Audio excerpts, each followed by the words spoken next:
This is our first official spring colloquium. I'm really happy to have our political science colleague, Dawn Teele, here today. Dawn came to a colloquium sometime earlier in the year, and no good deed comes unpunished. So, we thought, well, why don't you tell us a little bit about what you're doing? And so I will let her tell us about what she's doing, but she is an expert on some things that are related to what goes on in the Pop Center. She works actually in the area of experiments and political science, and their gender differentiation issues and so on that figure in this report. I'll also say I noticed that you are now the, it's the Janice and Julian Bears Assistant Professor in the Social Sciences, and Jason, you were one of those, right? I was. Yeah, or because there really is only one. Was Rudy one? Rudy was one, Julie Lynch. Julian? No, I mean, when I was in the dean's office, it was always a very tough election. So it's the thing. So good for you. It's really, I saw that's who's the Burrs professor is these days. So good for you. It's really good. All right. So anyhow, without any further ado, I'll welcome. I must say, thanks. That's very touching. I don't know too much about it, but I'm happy for the positive reinforcement. Okay, so I'm a political economist of gender. My primary research interests are in women's movements in the early 20th century, but I also work on contemporary issues related to representation and women's political participation in the United States. So this paper, which the late March date felt ambitious, and it still does because it's still fairly rough, but it's a great time to get feedback, is about how we can understand women's political behavior prior to polling in the early 20th century when many different countries extended the franchise to women. So I'm going to start with a picture, what I call a listogram, which shows us the distribution globally of women's enfranchisement. And here what I'm showing you is the date of the largest national enfranchisement of women in countries all around the world. So we have decade along the x-axis, so 1880, the Isle of Man, 1893, New Zealand. Many of the western states in the US gave franchise earlier, but sort of in that time period. And then on the y, I have the number of countries that gave women the vote in each in each decade. And so, as a political scientist who studies democratization, there are kind of 2 or 3 things to note from this picture. The first is there's a really large historical variation in women's enfranchisement. The second is that the timing of these reforms mimics the timing of democratization more generally. So you sort of get a cluster just before and just after the First World War. You get other clusters just after the Second World War. And then we sort of have the decolonization cases where many new nations are formed after the 1960s. So by 1920, more than 30 countries had extended full national voting rights to women. And that's kind of the period that I'm interested in. One important thing to note about this picture, though, is that it masks an important contextual factor related to women's suffrage. And that is that in about half of the cases, those in purple, women were enfranchised as a separate reform. So in about 33% of the cases, women got the vote in a new constitution, in a universal reform, so men of the working classes and women at the same time, or sometimes just all men if it's a founding constitution. In about 13% of the cases, enfranchisement was decreed by a colonial metropole or an occupying power for something under its aegis. And in the rest of the cases, women get the vote in what I call limited democracies, places that had already transitioned to some form of electoral quasi-representative institutions, and so therefore after men.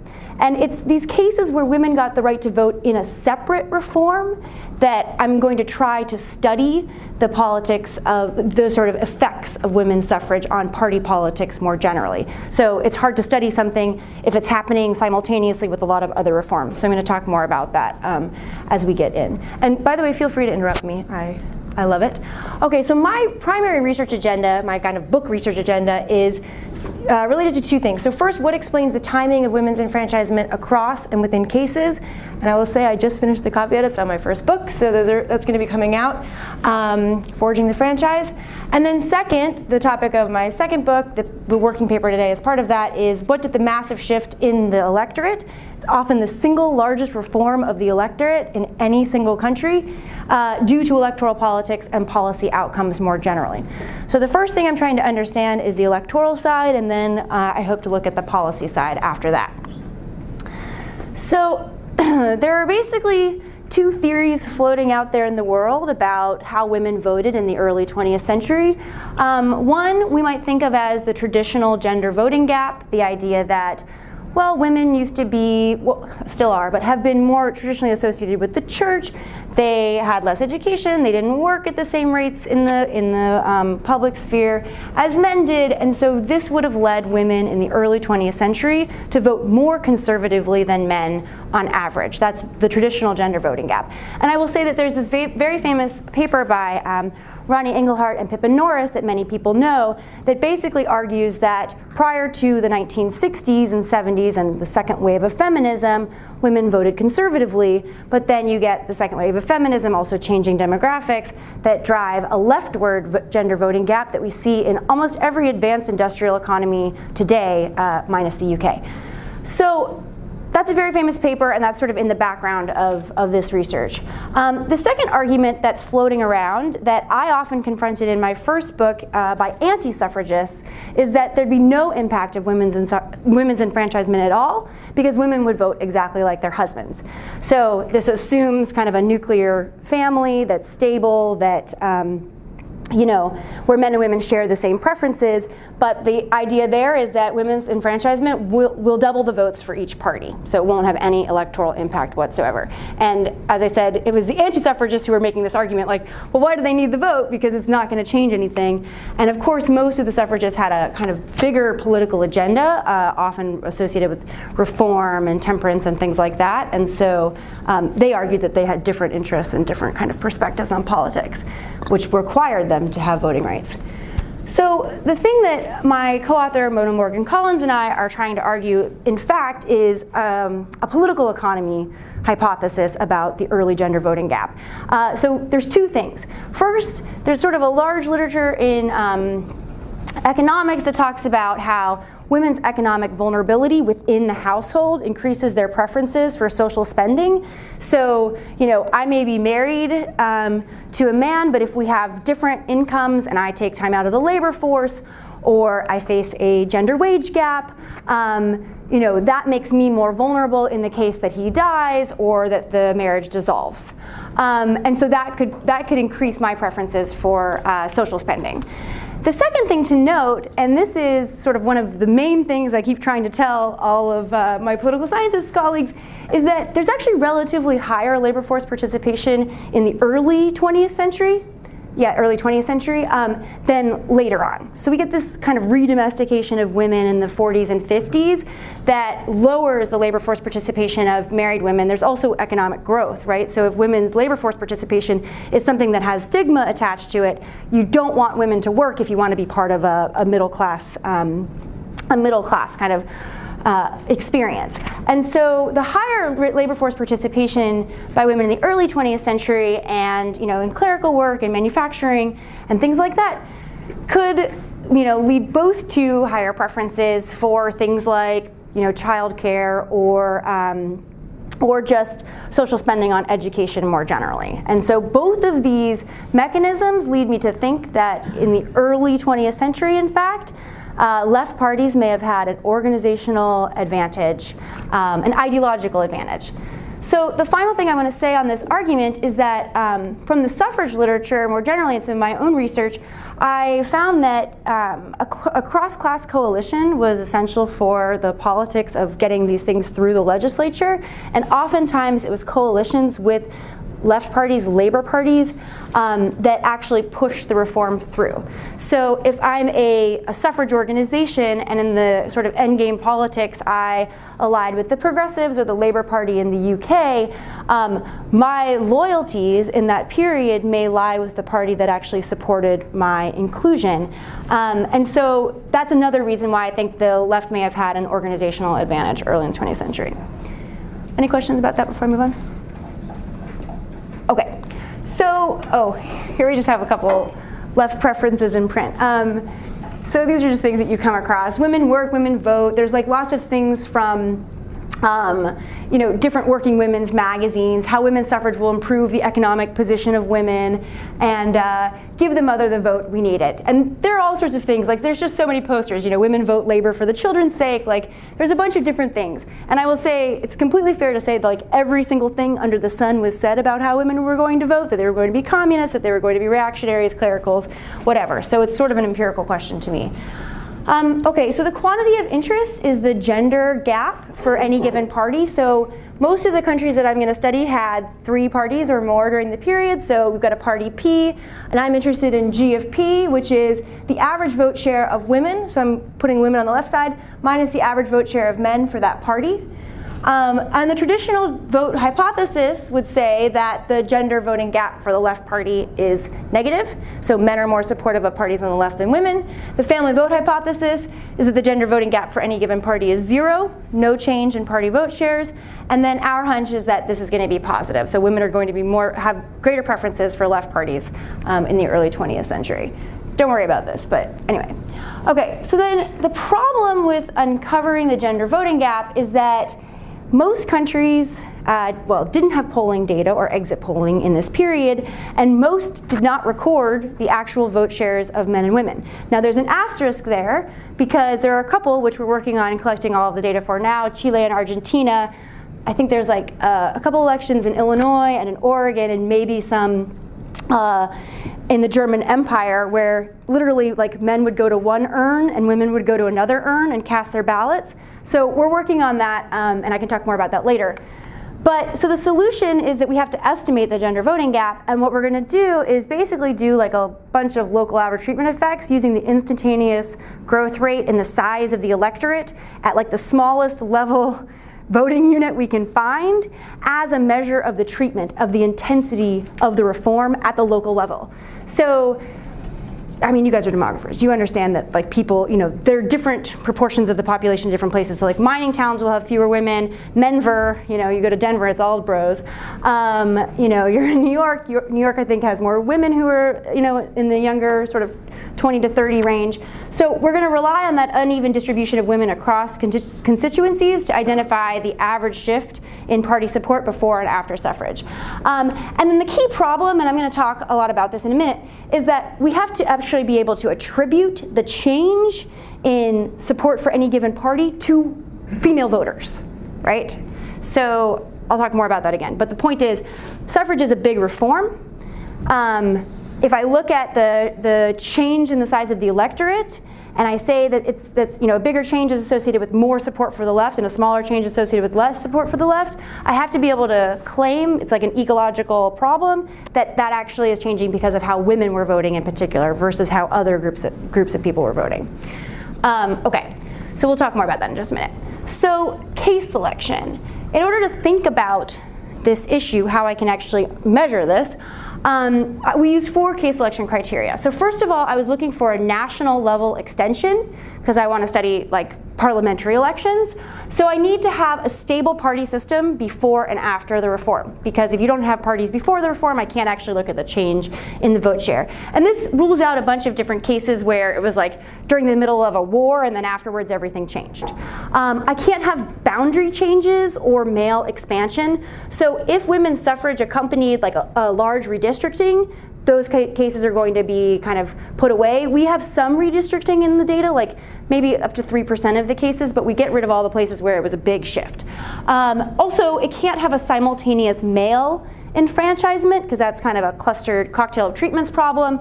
And then we need to be able to find pretty fine-grained data to actually be able to measure the local average treatment effect. So I looked at 151 electoral histories. and I identified 18 potential cases to study. This paper looks at 6 reforms in 5 of the first countries to give women the vote. So I'm looking at this early moment rather than some of the later moments because I want to be able to speak to this traditional voting gap argument that's made by Engelhardt and Norris.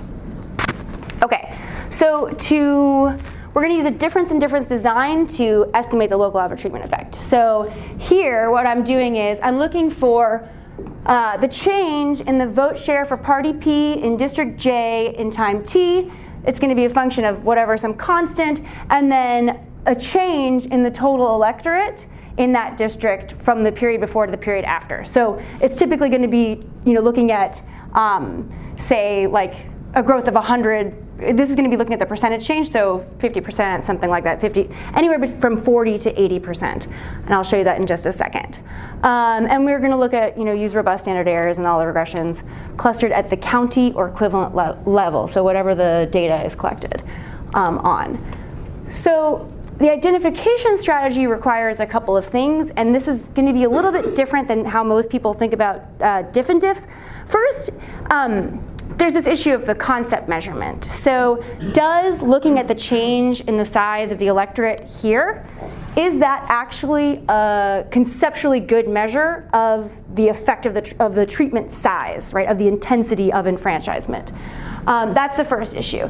The second is to identify the causal impact of reform. We have to think about whether the assignment of either having like few women in your district relatively or more women in your district relatively is independent of any other potential outcomes. So like are places where they have more women also places where the labor parties have more of their branches or something like that. So we have to think about those kinds of things.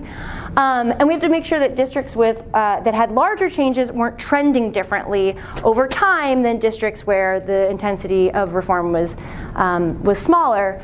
And then in order to recover or to be able to actually estimate the gender voting gap, I need to be able to say that the thing that I'm measuring is actually having to do with what women were doing, right? Rather than what men were doing. So if there's a backlash, if you know that you are in a place where there's a lot of ladies and you go out and you like go to your union and you say, we gotta dwarf this women's vote, right? If there's a disproportionate effect or a backlash, then I might not be recovering the gender voting gap. So I'm gonna have to look for whether there's an endogenous male response.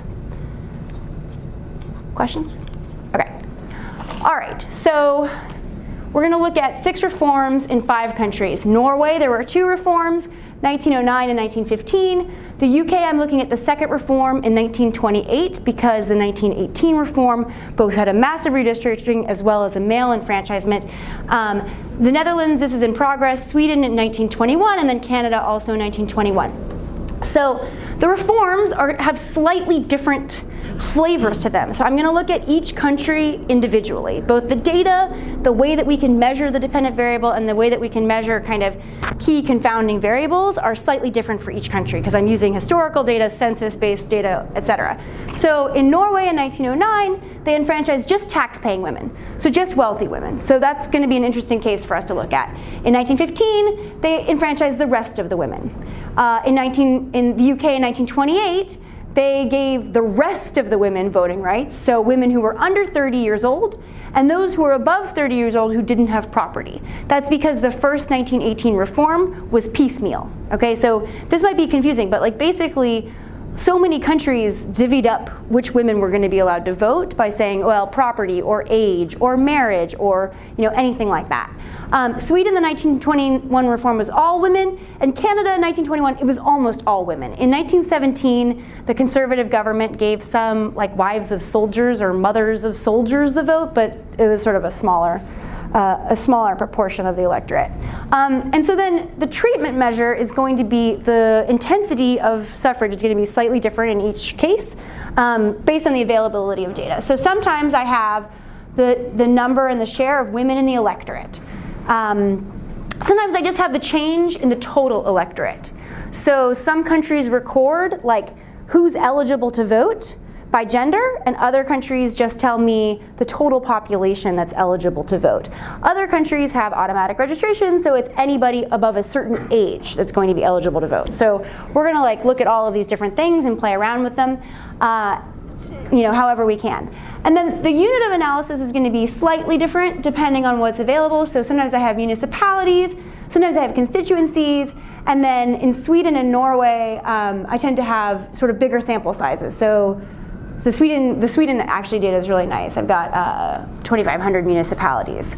And then there's a little bit of redistricting. So we do different things where we don't do any GIS to try to like mess with the districts, but we do sometimes drop them and sometimes add them back in.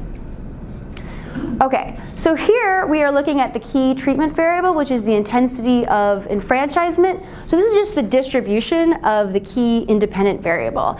And you can see that generally speaking, the mass point is going to be around 50%. So most constituencies have 50% of people who are women in the population.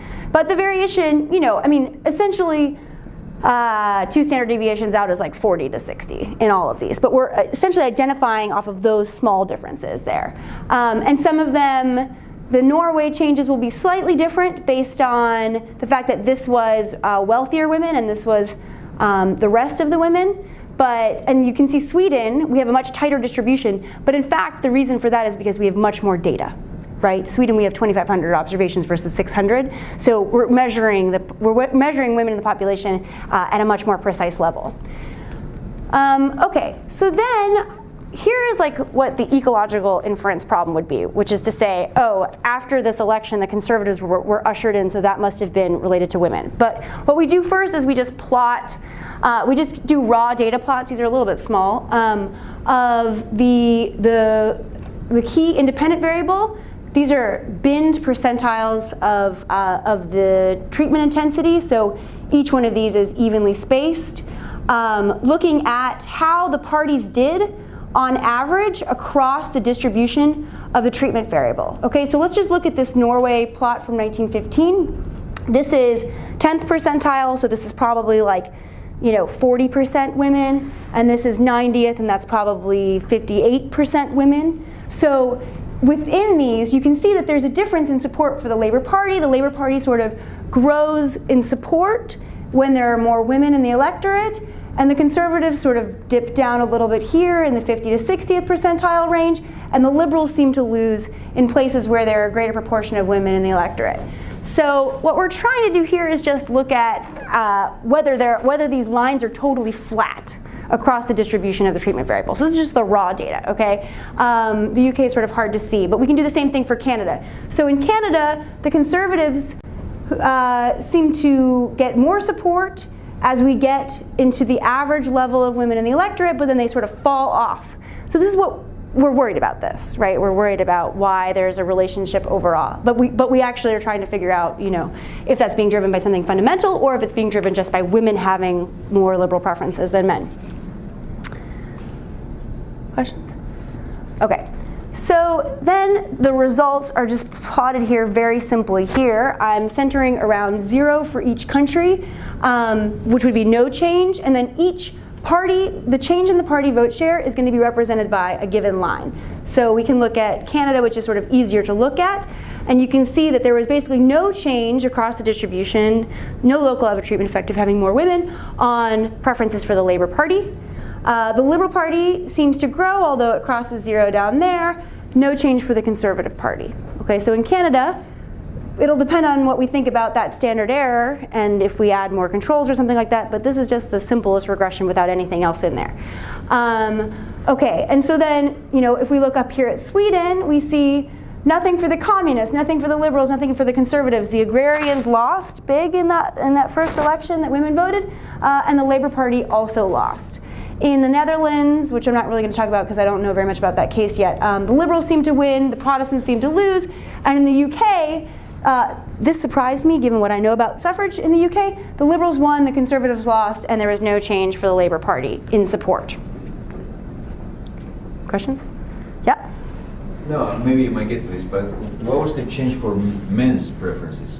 Well, we don't know. That's what we're trying to figure out. Oh, you don't have this by gender thing? No. No, and we're looking at the difference in difference. So we're looking at the change in party vote share before and after suffrage. This is the average for everybody. Yeah, so this is the local average treatment effect. So I'm looking at the change in the party vote share from before and after suffrage based on the proportion of women in the population, so the instantaneous rate of growth of the electorate as a result of enfranchisement. Oh, so you don't know if it was produced by men or women. That's what we're concerned about. Yeah. So I'm going to talk more about like what we think about that. But yeah, so this could be men's backlash, definitely, and we want to figure out why or whether. So then the second set of results I'm going to show you come from Norway, where we have a phased-in suffrage. The 1909 reform gave tax-paying, so wealthier women the vote, and then in 1915, the rest of the non-tax-paying women were brought in. Okay, so here, just looking at those two things, this is the initial reform where we just get tax-paying, and there's no change in support for any of the parties at all. Okay, so zero difference.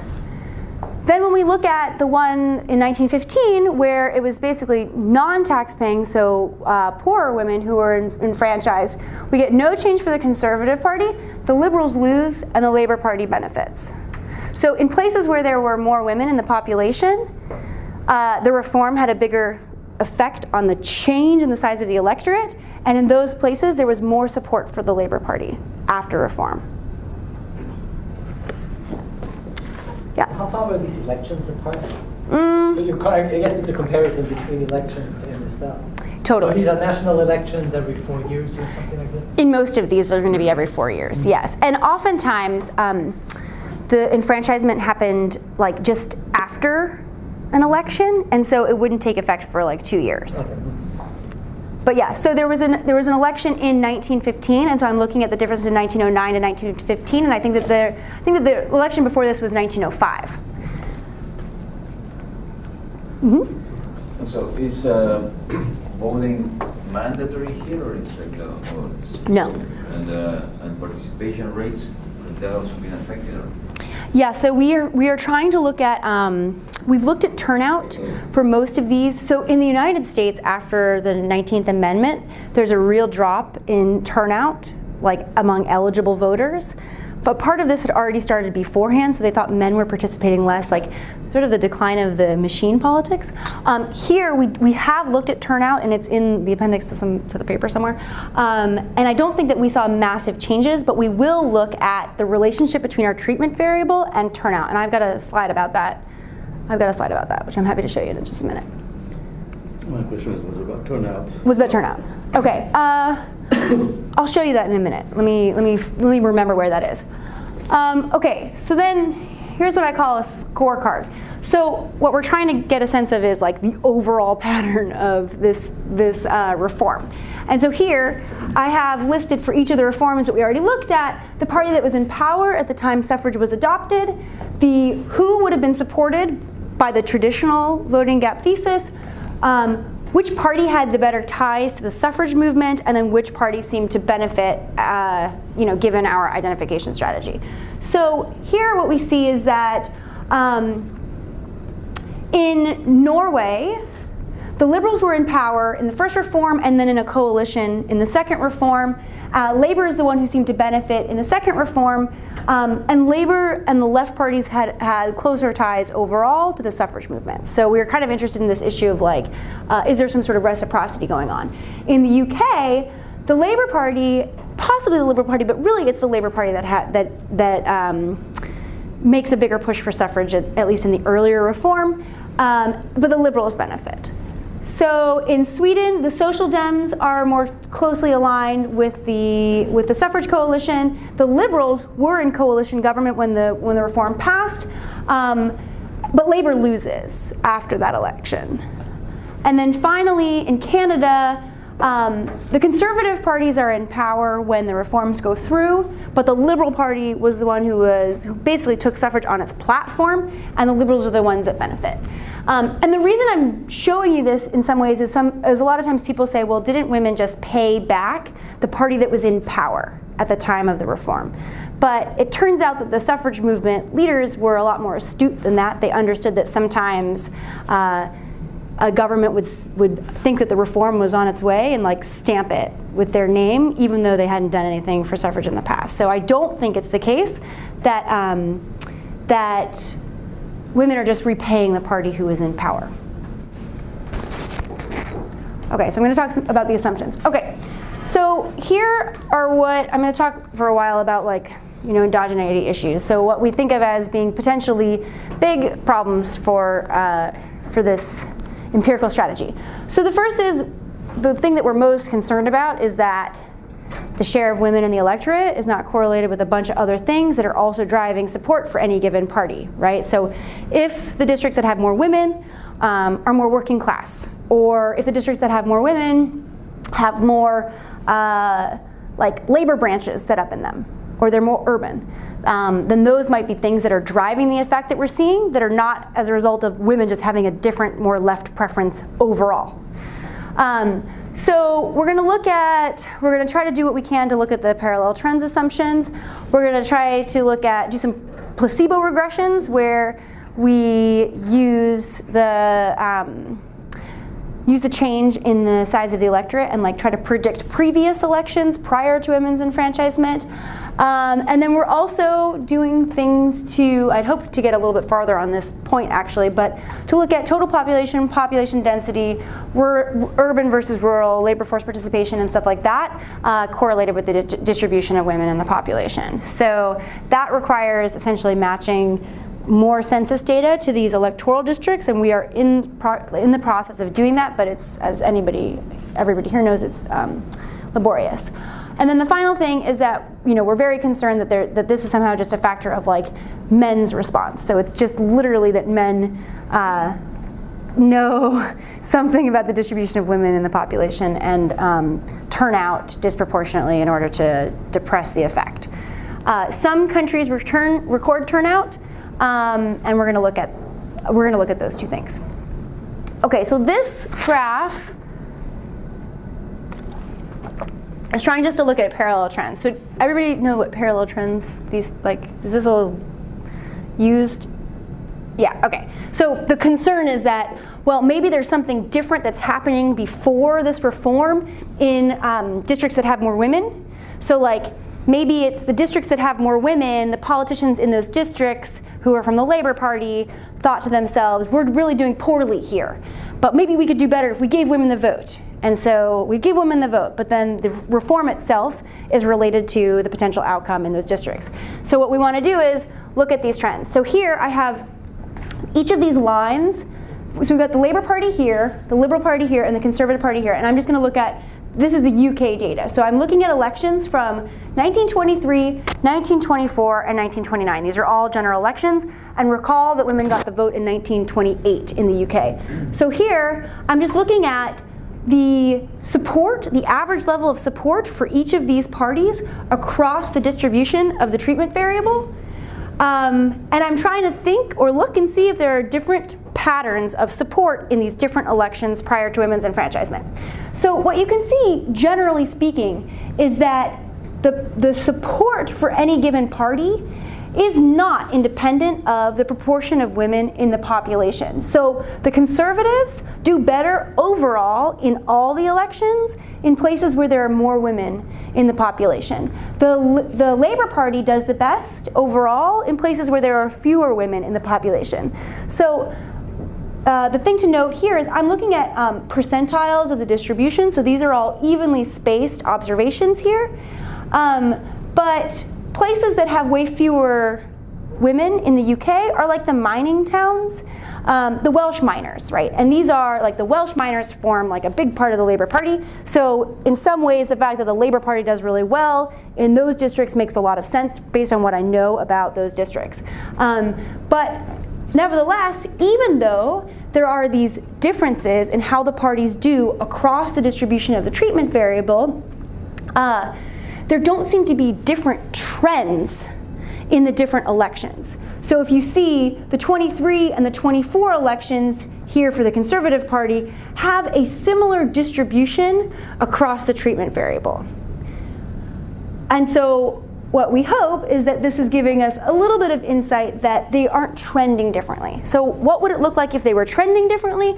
Well, let's say that in the 1923 election, the Conservatives were doing really well, but in the places where there were more women, but in the 1924 election, this started to go down, then that might suggest to me that maybe there was something about the reform that had to do with how women, with how the party was doing in those districts.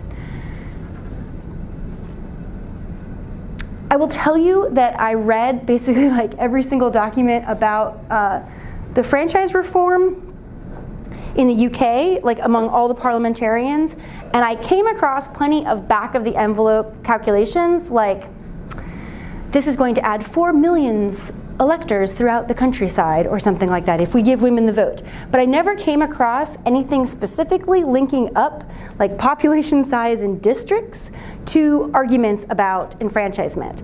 And that's because, I mean, there are reasons, but it's like, you know, to know that you're in a 48% women or a 52% women takes a lot of information that people maybe not even have now. Like, I cannot tell you if West Philly has more women or men. I have no idea.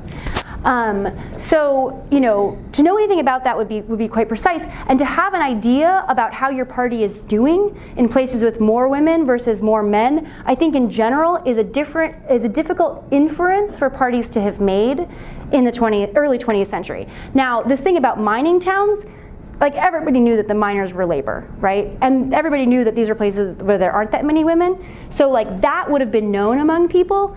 But I don't think it would have been very well known, like if 55% were women versus 60% were women, and you were in a district that was like the population. I didn't see calculations like that. I think it's a difficult thing. So I'm not so worried that the reform has to do with the proportion of women in the population for the party that was in power. So I don't think that the reform itself, the reform is definitely endogenous to how parties think women are going to vote, but not at this local level.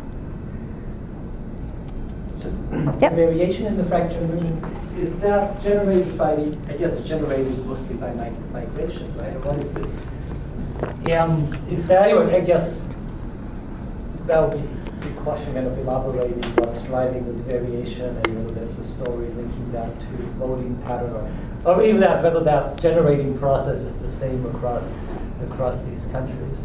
Exactly, and that's, you know, that is where we have to go next before this paper can go beyond these sort of settings. So I have looked in like the UK data I've been working with for the longest time, so I have looked there. There's not a correlation between the proportion of women in the population and urban versus rural.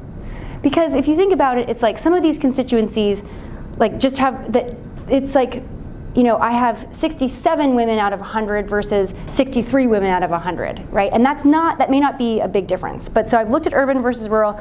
In the UK, I've looked at female labor force participation, and there's not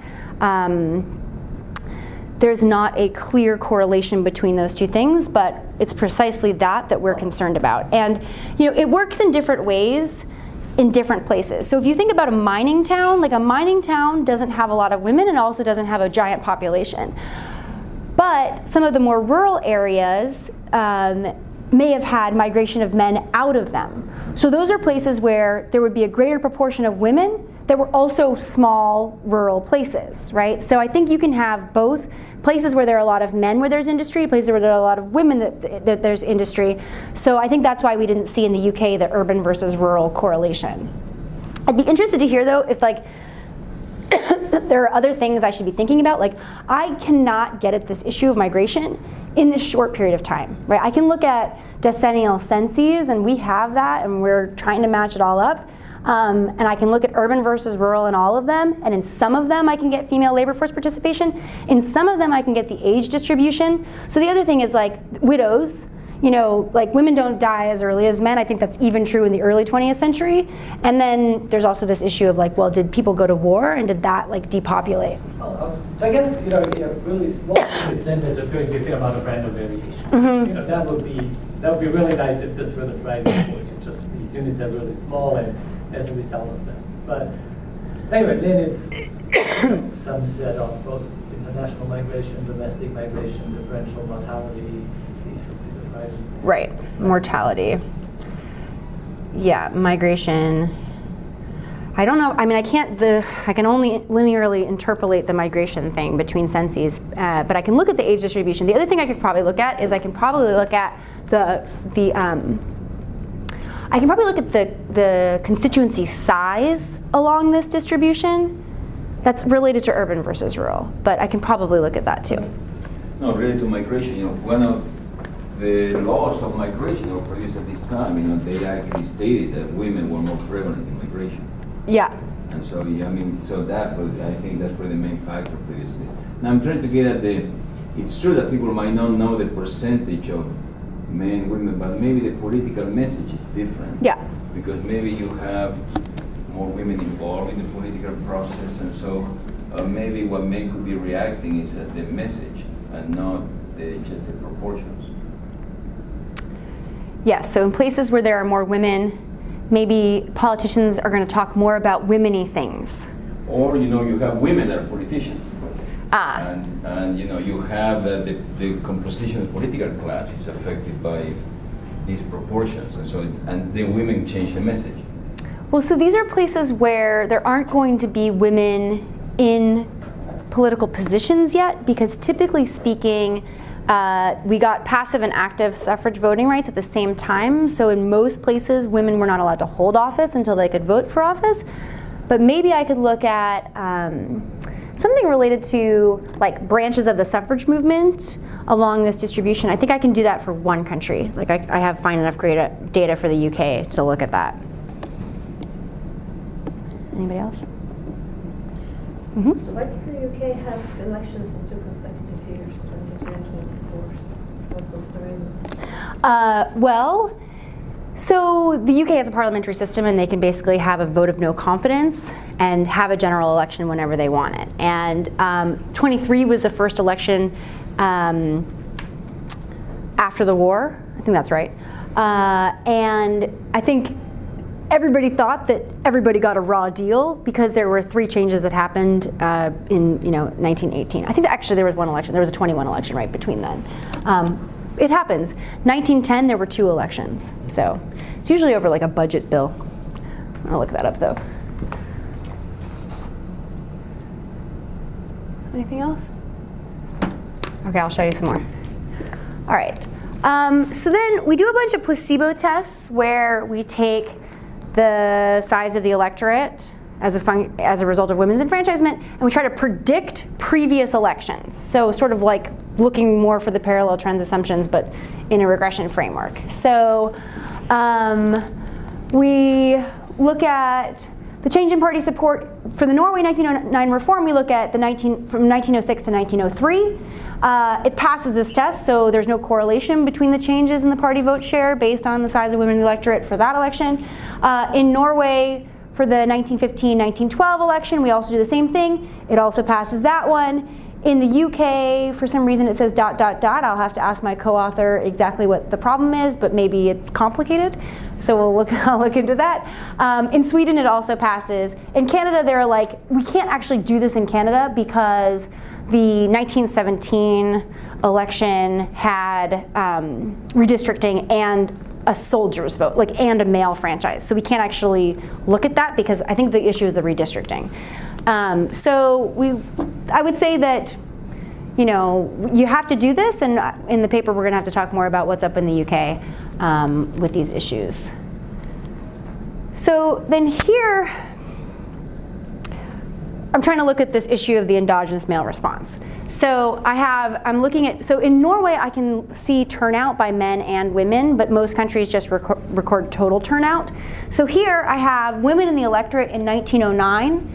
So this is just the percentiles here. And then I have change in the male electorate. So this is change in turnout by men for this first reform. And for the most part, it doesn't look like there's any real relationship between the proportion of women in the electorate and men's propensity to vote in that election, right? It's pretty flat. There's some noise. And then I do the same thing looking at the second reform in Norway, the 1915 reform, and again I'm looking at turnout by men.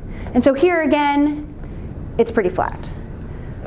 So if we expected that men were endogenously responding to women's enfranchisement, there's 2 ways they could have done this. One is they just changed their personal ballot, but the behavior of men in general doesn't change. I cannot really get at that. I can show you that it doesn't look like there's strong changes in the behavior of men writ large in places that have more women. And we're going to be able to do something similar for a couple of the Latin American cases where I have actual data on voting patterns.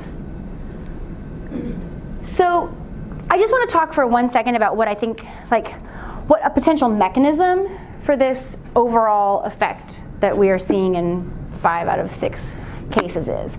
And I think it has to do with differential mobilization patterns of men and women in urban versus rural areas in different countries. So the only country where the left party lost unequivocally as a result of women's enfranchisement was Sweden. The Labour Party, really went down in their support. And so I keep thinking well, what's up with Sweden? Is there something different about Sweden? And that's going to kind of tie into what the mechanism is. So here I'm looking at turnout for men and women in rural versus urban areas. And this is just the percent of men and women that turned out. So here in Norway, I can see in this first election, which enfranchised tax-paying women, in the rural areas, men were more likely to turn out than women, but men and women also turned out less in the rural areas than they did in urban areas. So in urban areas, the women turned out in similar proportions as men, and overall urban voters voted more. In the second election that I look at, this is that the exact same picture? No, these are different, yeah? I think these are different. Anyway, let's pretend that they're different. In the second election, the second reform, which is enfranchise the rest of women, we see sort of a similar pattern where men and women vote less in the rural areas than they do in the urban areas, and men and women are much more likely to vote at the same rates in the urban areas, okay? So Sweden looks different here. Sweden looks different because the urban-rural turnout gap overall is similar. So people in the countryside in Sweden vote at the same rates as they do in the urban areas, and also women have a similar turnout gap, whereas it's like this big rural turnout gap here. There might be some other more intuitive way to present this, but I think the point is that it's not about women overall necessarily, but it's about the women who vote. And so in places where women in the urban areas are going to be more politically active, those are places where we may be seeing this sort of left preference. Whereas in places where the rural ladies are just as likely to go vote, then we may not see a left preference, and we may actually see a conservative impact of suffrage. Yeah? Sorry, if I remember correctly, 1909 was the year when only wealthy women, tax-paying women, were able to Correct. vote. Right. Correct. And these are actually the women in urban areas. So it's probably not preference for voting, also probably it's just based on who had the right to vote. Yeah. Norway was actually a very poor country until, the 70s, until they discovered the oil industry, and the rural areas in Norway were really poor. Were really so poor. The women who were able to vote in Norway in 1909 were the urban women. Right. So it's not preference or whatever, it's just who can vote. Yeah. Sorry, I don't mean to say no. I mean to just clarify. So what I'm looking at here is turnout as a function of eligibility. So here, in the denominator here, would just be among eligible voters. So I am accounting for this issue of who was allowed to vote. I totally agree with you that the wealthier women would have been in urban areas in Norway. I completely think that's right. But I'm actually looking at that because in Norway, I know the proportion of women that are eligible to vote and the proportion of women that voted. Okay, so I'm accounting for the fact that only wealthier women could vote in the denominator there. Yeah? So I was wondering if it would be, if you could get something like a local human development index, so basically see how far they're along. Yeah. Almost certainly you can't get this, but you probably can get measures along how far, on a regional level, how far demographic transition has progressed. And basically use that as one measure of progress among the demographic transition, and see if the addition of women on voting outcome played a role depending on whether demographic transition was Like fertility. slow, and these things. Yeah. As one proxy of kind of local development. That's great. Yeah, so we had been thinking in terms of like female labor force participation, but that could go either way with the sort of modernization thesis that you're talking about. So maybe we can look at education. So I could look at like male-female primary and secondary education gap, and I could probably look at fertility. Fertility you can usually get from the census, and education you can get from some census. Many of these kind of, especially Norway, they probably have very good locally reconstructed demographic trends. Yes. Yes. Yeah, so we haven't relied on any secondary sources of data yet. We've only been looking at what we can match from the census to these electoral districts. But I think that sounds like something I should look into. Get in touch with some of the Norwegian demographers. Okay, well, I'm going to conclude and then we can all go about our merry ways, or you can ask questions. Okay, so why do I care about this at all? There's a large literature that talks about the fiscal changes that resulted from women's enfranchisement. So in the US, we see that after women got the vote, like expenditures on healthcare and milk programs and pensions and things like this increased, child mortality fell. In the European countries, there are 3 or 4 different papers that talk about the fiscal changes, so not only the overall size of social spending, but also budgetary line items as sort of growing as a result of women's enfranchisement. But if you go to the political science literature, most of the people who have studied this said, well, you know, women didn't vote as a bloc. And so their ability to have a big electoral impact was attenuated by the fact that they weren't voting as a bloc for any given party. Sort of my intuition is that these fiscal changes have to be mediated in some way by a political change, because otherwise we just have these perfectly responsive parties that are understanding that women are going to prefer the social safety net. And without sort of a political link, I don't really understand how that's possible. So that's where I'm trying to insert this argument, is to say, okay, reform, different preferences, different parties, different policy effects. And so that's sort of what we're hoping to be able to say. I think that we hope that we're going to get rid of this traditional voting gap thesis.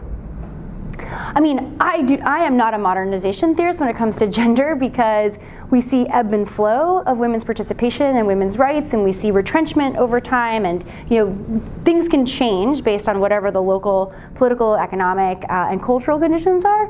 So I don't think it's the case that all good things just easily go together. So Engelhardt and Norris may be right about the inflection point from the 50s to the 70s, but my intuition is that there might be 2. And that has to do with women's position in the early 20th century political economy. So I think that local political changes can mediate this relationship between suffrage and the welfare state, and maybe we can put the kibosh on the modernization theory of gender equality. That's it. Thank you.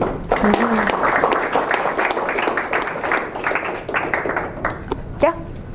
So at some point, you said that in Norway and Sweden you are like women and men voted turnout?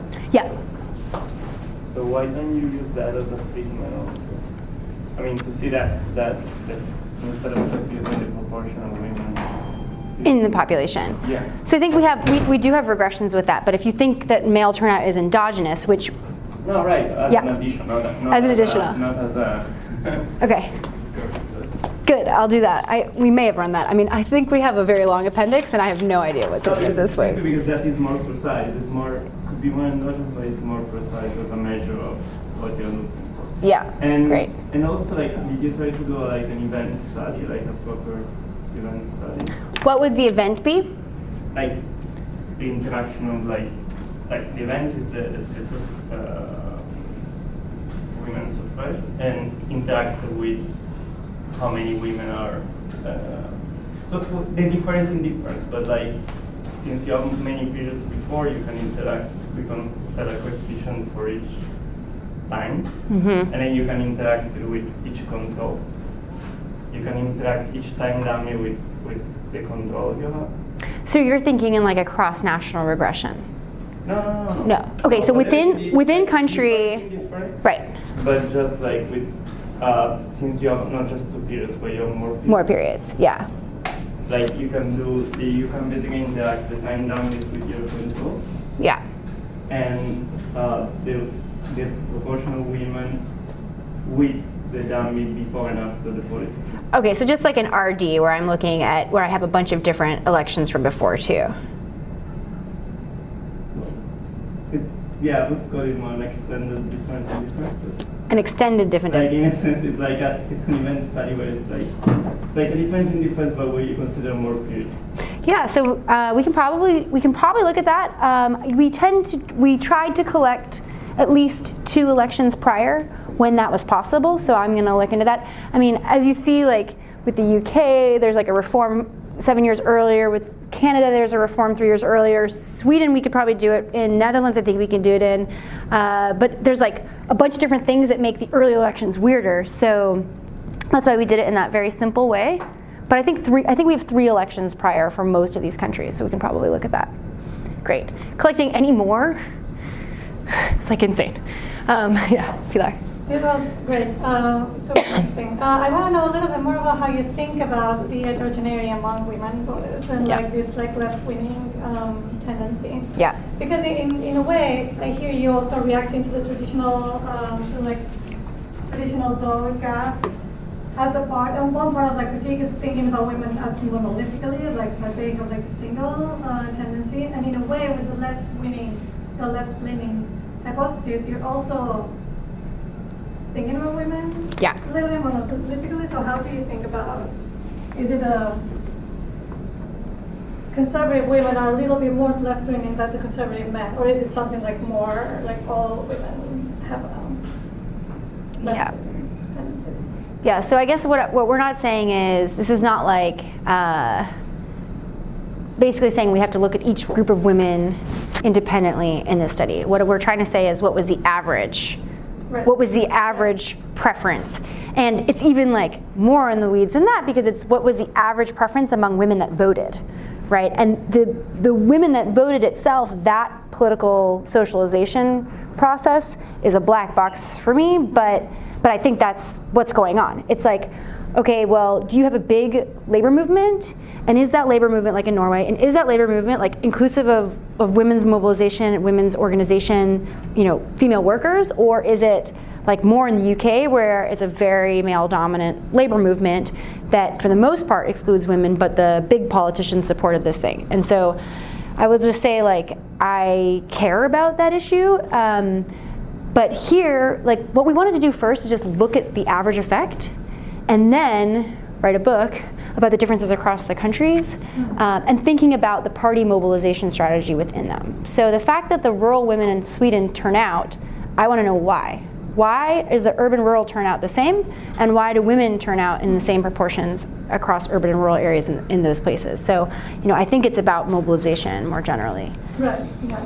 Which is a very different take, rather than thinking about vote as a result of preferences, and then this preference of it. Well, if you think the preferences are activated, like people with strong preferences are the most likely to vote, and there are certain circumstances in which women are going to have strong preferences and be mobilizable. Yeah. Right. Okay. I think that this is getting to like a bigger kind of theoretical question, which is like, well, what is the gender voting gap? Yeah. Like, if I could actually really know the answer to that question, what I would really like to know is, what is the gender preference gap? How do women and men feel on this host of issues? And so like what I want to do is like take a straw and like get everybody's brain and then know. But all I can really see is the sort of voter mediated preference differences. And so then maybe I should think more about how that sort of mobilization itself is linked to this bigger question of, well, what do people really want? The